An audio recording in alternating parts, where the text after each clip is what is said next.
સુરત મનપા દ્વારા અમરોલી વિસ્તારમાં દબાણ દૂર કરવાની કાર્યવાહી હાથ ધરાતી લાંબા સમયથી સરકારી જમીન પર કબજો જમાવીને બેઠેલા દબાણ કાર્યકર્તાઓ સામે તંત્રએ લાલાક કરી છે અને બુલડોઝર ફેરવી ગેરકાયદે બાંધકામો હટાવાયા હતા। અમરોલી વિસ્તારમાં આવેલી સરકારી માલિકીની કિંમતી જમીન પર છેલ્લા કેટલાક સમયથી કાચા પાકા શેડ અને ગેરકાયદે બાંધકામો ઊભા કરી દેવામાં આવ્યા હતા। આ અંગે તંત્રને અનેક ફરિયાદો મળી હતી। ત્યારબાદ મનપાના જનરલ ઓફિસરો દ્વારા ડિમોલિશનની નોટિસ આપવામાં આવી। ત્યાં પછી દબાણો જાતે ન હટાવાતા આજે સવારથી જ મનપાનો કાફલો જેસીબી અને બુલડોઝર સાથે સ્થળ પર પહોંચી ગયો હતો।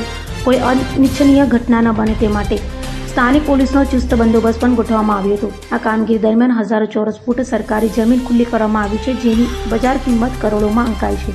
આ વિસ્તારમાં નડતર રૂપ દબાણો અને સરકારી પ્લોટમાં થયેલા દબાણોને દૂર કરવામાં આવતા અનેક રસ્તાઓ પણ હવે વધુ મોકળા બનશે। ડિમોલિશન દરમિયાન કેટલાક લોકોએ વિરોધ કરવાનો પ્રયાસ કર્યો હતો, પરંતુ પોલીસની હાજરીને કારણે તંત્રએ મક્કમતાથી પોતાની કામગીરી ચાલુ રાખી હતી।